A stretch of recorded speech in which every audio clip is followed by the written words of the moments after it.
234년 가을, 섬서성 오장원이었습니다. 촉한군 진영에는 이상한 정적이 흐르고 있었습니다. 병사들은 숨을 죽인 채 한 천막을 바라보고 있었습니다. 그 안에 54세의 승상 제갈량이 누워 있었습니다. 8년간 5차례나 북벌을 이끌었던 그 사람, 촉한의 모든 것을 어깨에 짊어졌던 그 사람의 생명이 꺼져가고 있었습니다. 제갈량의 곁에는 장완, 비의, 강유가 서 있었습니다. 그들은 승상의 마지막 지시를 받고 있었습니다. 퇴각 방법, 군사 백치, 후계 체계까지. 제갈량은 죽는 순간까지도 모든 것을 직접 챙겼습니다. 그런데 여러분, 이상하지 않습니까? 23년 동안 유비를 보좌하고 촉한을 이끌었던 제갈량입니다. 그런데 왜 그가 죽자마자 촉한에는 혼란이 찾아왔을까요? 왜 위안과 양인은 서로 반역이라고 고발하며 충돌했을까요? 왜 장완과 비인은 제갈량만큼 북벌을 추진하지 못했을까요? 혹시 그가 인재를 발굴하기는 했지만 그들의 재능을 충분히 활용하지 못한 것은 아닐까요? 오늘 우리는 정사 기록을 통해 제갈량의 숨겨진 약점을 살펴보겠습니다. 그럼 지금부터 시작하겠습니다. 207년 겨울, 형주 융중의 작은 초가집이었습니다. 유비는 세 번째로 이곳을 찾아왔습니다. 관우와 장비는 불만스러워했습니다. 우리 주군께서 이렇게까지 해야 하는가? 하지만 유비는 말했습니다. 내가 물고기라면 제갈량은 물과 같은 존재라고. 27살의 제갈량은 마침내 유비를 만났습니다. 그리고 천하삼분지계를 제시했습니다. 서쪽으로는 익주를 차지하고 남쪽으로는 이민족과 화친하고 동쪽으로는 손권과 연합하여 북쪽의 조조를 치자는 전략이었습니다. 이 전략은 놀라울 정도로 정확했습니다. 실제로 유비는 형주 남부 사군을 얻었고 208년 적벽대전에서 조조를 격퇴했으며 214년 익주를 차지했고 219년 한중까지 손에 넣었습니다. 제갈량의 전략대로 촉한이라는 나라가 세워진 것입니다. 221년 유비가 황제에 오르자 제갈량은 승상이 되었습니다. 그리고 223년 유비가 세상을 떠나자 17세의 어린 황제 유선을 보좌하며 촉한의 모든 권력을 쥐게 되었습니다. 진수의 정사 삼국지는 제갈량을 이렇게 평가했습니다. 백성들을 안정시키고 가야 할 길을 제시하고 시대에 맞는 정책을 내고 마음을 열고 공정한 정치를 행하였다. 형벌과 정치는 엄격했는데도 원망하는 자가 없었던 것은 그의 마음가짐이 공평하고 상벌이 명확했기 때문이다. 제갈량은 새로운 법률인 촉과를 만들어 신상필벌을 명확히 했습니다. 경제 정책도 유능해서 그가 승상으로 있는 동안 촉한의 경제 규모가 크게 성장했습니다. 그는 정치가로서는 분명 탁월했습니다. 그런데 바로 다음 문장이 중요합니다. 진수는 이렇게 덧붙였습니다. 그러나 매년 군세를 동원하면서 성공을 거둘 수 없었던 것은 생각하건대 임기응변의 군략은 그의 장기가 아니었기 때문이 아닐까. 여기서 우리는 질문해야 합니다. 왜 제갈량은 북벌에서 성공하지 못했을까요? 혹시 군사적 능력 부족만이 원인일까요?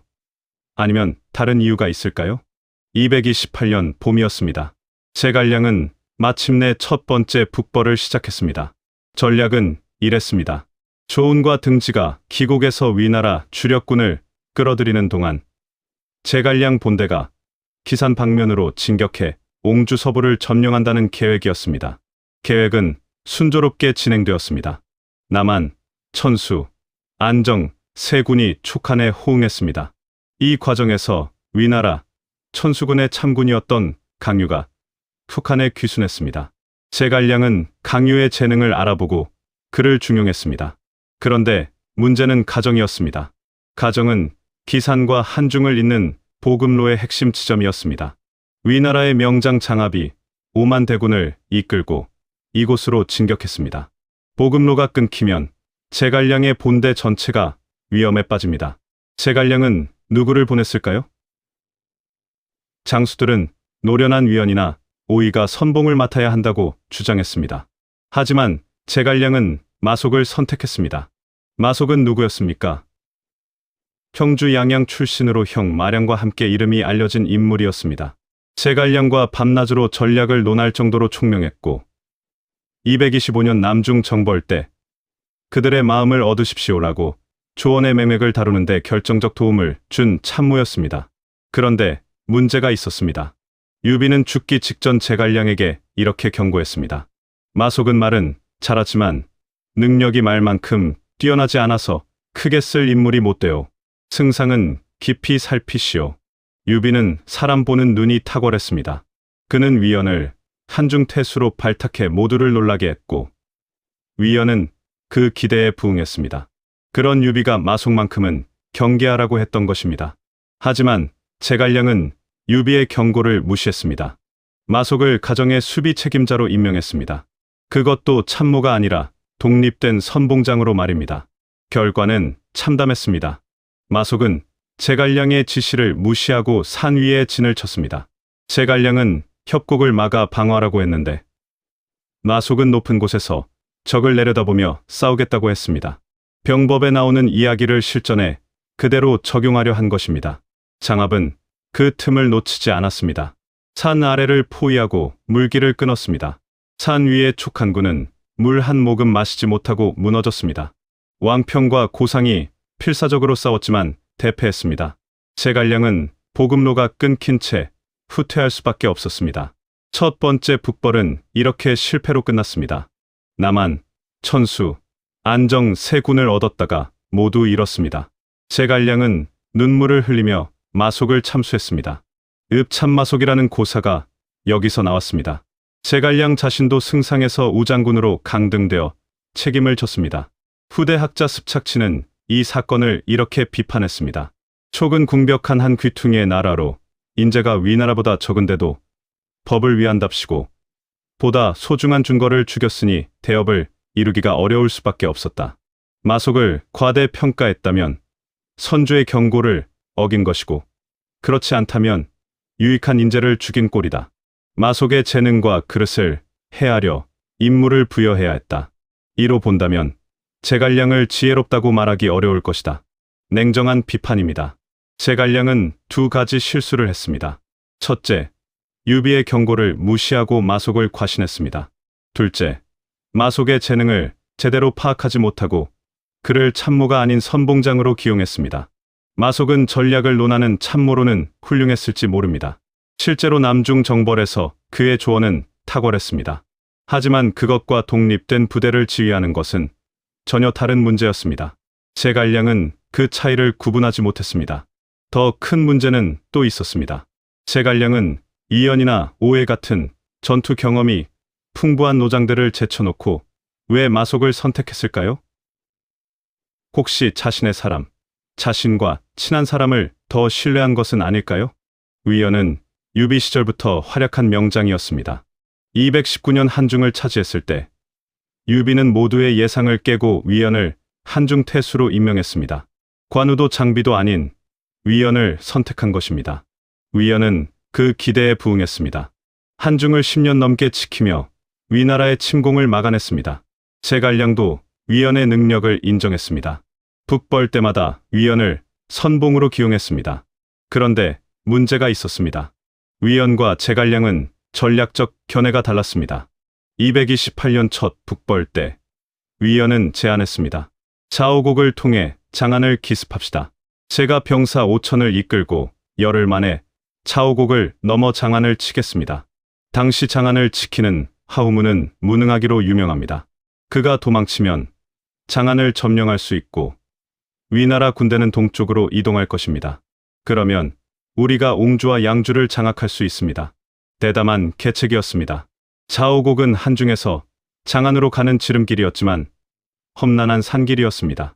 하지만 성공하면 전세를 단번에 뒤집을 수 있었습니다.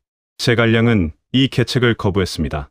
위험, 부담이 너무 크다는 이유였습니다. 만약 실패하면 5천의 정예병을 잃고 위연마저 잃을 수 있었습니다. 제갈량은 안전한 방법을 선택했습니다. 정사에는 이렇게 기록되어 있습니다. 위연은 매번 제갈량을 따라 출진할 때마다 번번이 군사 10,000명을 청해 제갈량과 서로 길을 달리하여 동관에서 만나 한신의 고사처럼 하고자 했으나 제갈량이 이를 제지하며 허락하지 않았다. 위원은 늘 제갈량을 겁이 많다고 하며 자신의 재주가 모두 쓰이지 못한다고 한탄했다. 위원의 입장에서는 답답했을 것입니다. 자신은 전투 경험이 풍부한데 승상은 늘 신중하기만 했습니다. 마속 같은 서생을 선봉으로 보내면서 자신의 계책은 받아들이지 않았습니다. 제갈량의 판단이 틀렸다고 단정할 수는 없습니다. 실제로 자오국 계책은 위험이 컸습니다. 하지만 문제는 다른 데 있었습니다. 제갈량은 왜 위원과 충분히 소통하지 않았을까요? 왜 위원의 불만을 해소하려고 노력하지 않았을까요? 더 큰 문제는 양이었습니다. 양이는 제갈량의 참모로 행정과 보급을 담당했습니다. 능력은 있었지만 성격이 급하고 마음이 좁았습니다. 위원과 양이는 서로 미워했습니다. 제갈량은 이 갈등을 알고 있었습니다. 그는 두 사람의 재주가 아까워서 어떻게든 화해시키려고 했습니다. 하지만 끝내 해결하지 못했습니다. 234년 제갈량이 오장원에서 죽자 문제가 터졌습니다. 제갈량은 죽기 전에 양이에게 퇴각 계획을 맡겼습니다. 위원에게는 후위를 맡기라고 했습니다. 만약 위원이 명령을 따르지 않으면 그냥 군대를 이끌고 돌아가라고 했습니다. 양이는 제갈량의 죽음을 숨기고 비의를 보내 위원의 뜻을 살폈습니다. 위원은 물었습니다. 승상께서 돌아가셨는데 시신은 아직 여기 있소. 내가 어찌 한 사람 때문에 천하의 대사를 그만둘 수 있겠소. 게다가 나는 위나라와 맞설 수 있는 장수요. 양의 따위는 군량이나 나르는 관리에 불과하오. 어찌 내가 한 사람 때문에 물러난단 말이오? 위원은 군사를 이끌고 계속 싸우고 싶어 했습니다. 하지만 양이는 제갈량의 명령대로 퇴각을 시작했습니다. 위원은 분노했습니다. 그는 군사를 이끌고 양이보다 먼저 남쪽으로 내려가며 지나온 잔도를 불태워버렸습니다. 두 사람은 각각 서로 상대방이 반역했다고 후주에게 상주했습니다. 하루 사이에 두 개의 급보가 성도에 도착했습니다. 유서는 시중 동윤과 유부장사 장환에게 물었습니다. 장환과 동윤은 모두 양이를 보증하고 위원을 의심했습니다. 결국 위원은 도망쳤다가 마대에게 죽임을 당했습니다. 그의 삼족이 멸해졌습니다. 위원은 끝까지 반역하지 않았다고 외쳤지만 아무도 믿어주지 않았습니다. 이것이 제갈량이 남긴 두 번째 실책이었습니다. 위원과 양이의 갈등을 해결하지 못한 채 세상을 떠난 것입니다. 그 결과 촉하는 유능한 장군 한 명을 잃었습니다. 후대 학자들은 이렇게 평가했습니다. 위원이 반란을 일으킨 것은 맞지만 그렇게 된 원인은 제갈량의 실책이었다고. 제갈량이 위원을 제대로 활용하지 못했고 위원도 제갈량 밑에서 자신의 재능을 다 발휘하지 못한다고 생각했다고 말입니다. 그렇다면 제갈량은 인재를 전혀 키우지 못한 것일까요? 아닙니다.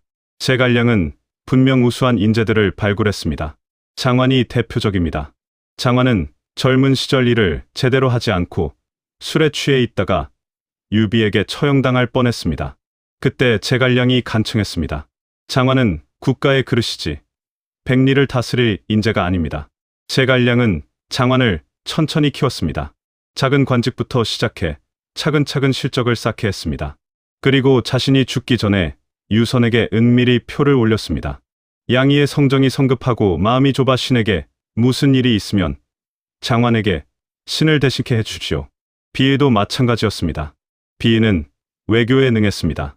오나라의 사신으로 갔을 때 촌권이 잔치를 열어 그를 곤란하게 만들려 했지만 비의는 침착하게 대응해 손권을 감탄시켰습니다. 제갈량은 비의를 장환의 후계자로 키웠습니다. 강유는 어떻습니까? 제갈량은 강유를 발굴하자마자 파격적으로 승진시켰습니다. 228년 촉한에 귀순한 강유는 불과 몇 년 만에 중요한 지휘관이 되었습니다. 제갈량은 장환에게 편지를 보내 이렇게 말했습니다. 강유는 마량 이상의 재능을 가진 양주 최고의 인물입니다. 동윤, 여애, 등지, 마충, 장억 등도 제갈량이 발굴한 인재들이었습니다. 제갈량은 성도 남쪽의 높은 대를 쌓아 각지의 선비들을 초청했고 몸소 익주 출신의 선비들을 방문하여 그들을 등용했습니다.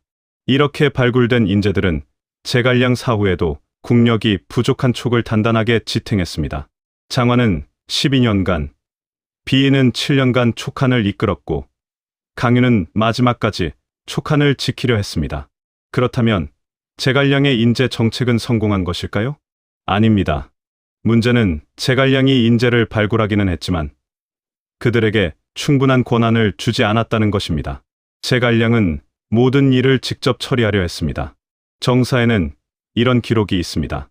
20대 이상을 치는 형벌도 모두 제갈량이 직접 살폈다. 20대 형벌이면 비교적 가벼운 처벌입니다. 그런 작은 일까지 승상이 직접 결정한 것입니다. 참모 양웅은 제갈량에게 간언했습니다. 승상께서는 친히 개교지시어 회개하시고 20대 이상의 형벌을 모두 살피시니 밤낮으로 쉬지 못하십니다. 이것은 과인 유에서 비롯된 것입니다. 하지만 제갈량은 듣지 않았습니다. 그는 모든 것을 자신이 챙기지 않으면 안심할 수 없었습니다. 유비의 부탁이 무겁다고 생각했기 때문일까요? 아니면 부하들을 완전히 신뢰하지 못했기 때문일까요?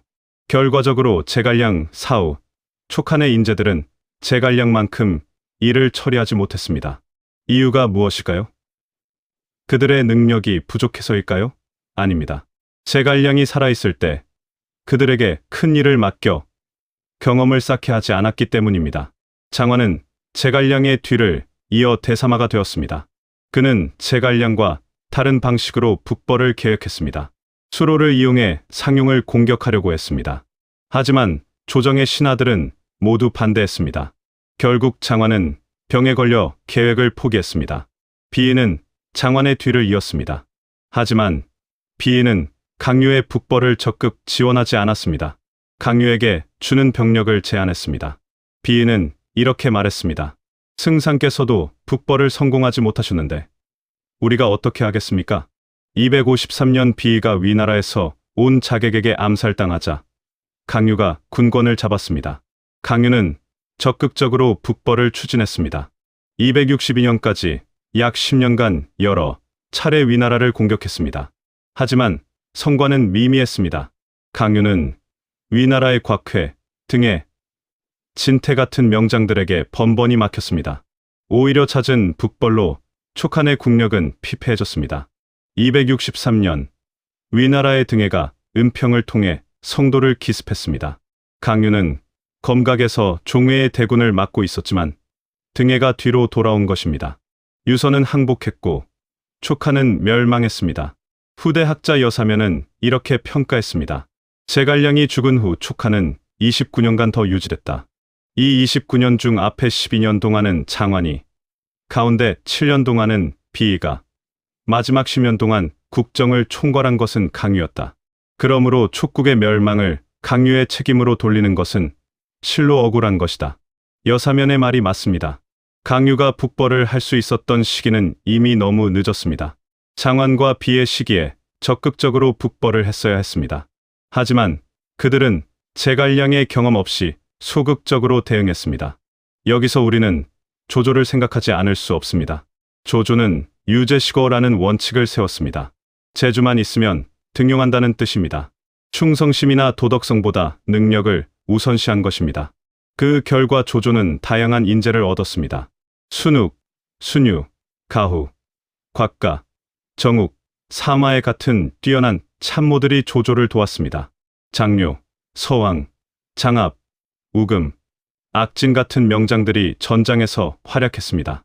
조조는 또한 고난을 위임할 줄 알았습니다. 허창을 지킬 때는 순욱에게 모든 것을 맡겼습니다. 관도대전 때는 조인에게 후방을 맡겼습니다. 조조는 자신이 모든 것을 챙기지 않았습니다. 제갈량과 비교하면 어떻습니까? 제갈량은 사람을 쓰는 첫 번째 기준을 한실에 대한 충성으로 삼았습니다. 능력보다 충성심을 더 중시한 것입니다. 물론 이것이 나쁘다고만 할 수는 없습니다. 제갈량이 발탁한 인재들은 모두 청렴하고 충성스러웠습니다.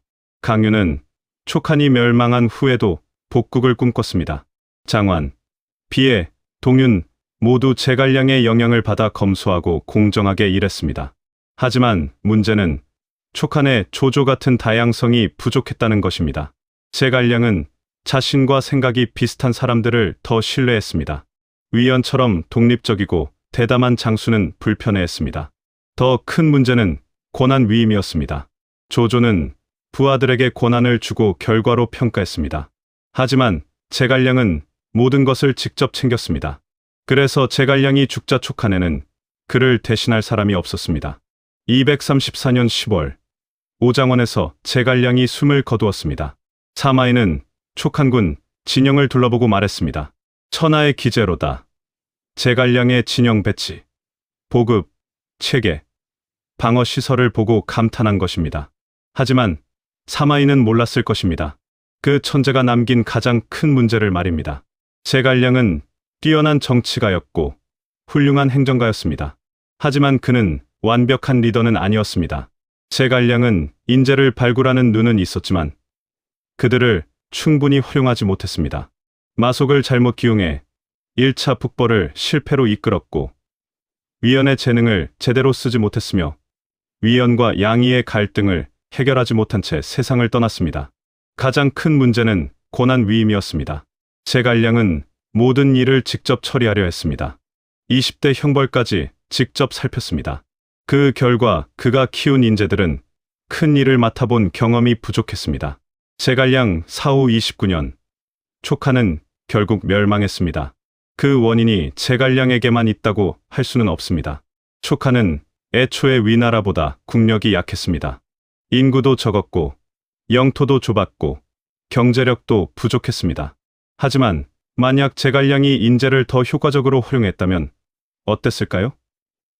만약 마속을 참모로만 쓰고 위원을 더 신뢰했다면, 만약 장관과 비에게 더 많은 권한을 주고 경험을 쌓게 했다면, 만약 강유가 더 일찍 군권을 잡았다면, 역사의 가정은 없습니다. 하지만 우리는 배울 수 있습니다. 제갈량은 우리에게 이런 교훈을 줍니다.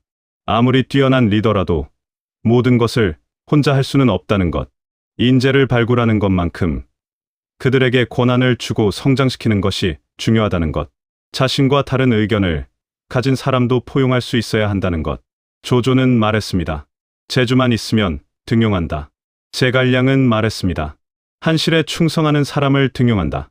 두 원칙 모두 일리가 있습니다. 하지만 어느 한쪽만 고집하면 문제가 생깁니다. 현대 조직에서도 마찬가지입니다. 능력만 보고 사람을 뽑으면 조직 문화가 무너질 수 있습니다. 하지만 충성심만 보고 사람을 뽑으면 다양성이 사라집니다. 균형이 필요합니다. 또한 권한 위임이 중요합니다. 리더가 모든 것을 직접 챙기면 조직은 리더 없이는 작동하지 않습니다. 부하들에게 권한을 주고 실수할 기회를 주고 그 과정에서 성장하게 해야 합니다. 제갈량은 완벽해 보였습니다. 하지만 그에게도 약점이 있었습니다. 그 약점은 바로 인재 활용이었습니다. 그는 인재를 발굴하는 데는 뛰어났지만 그들을 충분히 활용하지 못했습니다. 역사는 우리에게 말합니다. 완벽한 사람은 없다고. 제갈량 같은 천재도 실수를 했다고. 중요한 것은 그 실수에서 무엇을 배우느냐입니다. 여러분은 어떻게 생각하십니까? 제갈량의 인재 활용, 그의 선택은 옳았을까요? 아니면 다른 방법이 있었을까요? 댓글로 여러분의 생각을 나눠주세요. 오늘 영상이 도움이 되셨다면 좋아요와 구독 부탁드립니다. 다음에도 더 좋은 삼국지 이야기로 찾아뵙겠습니다. 감사합니다.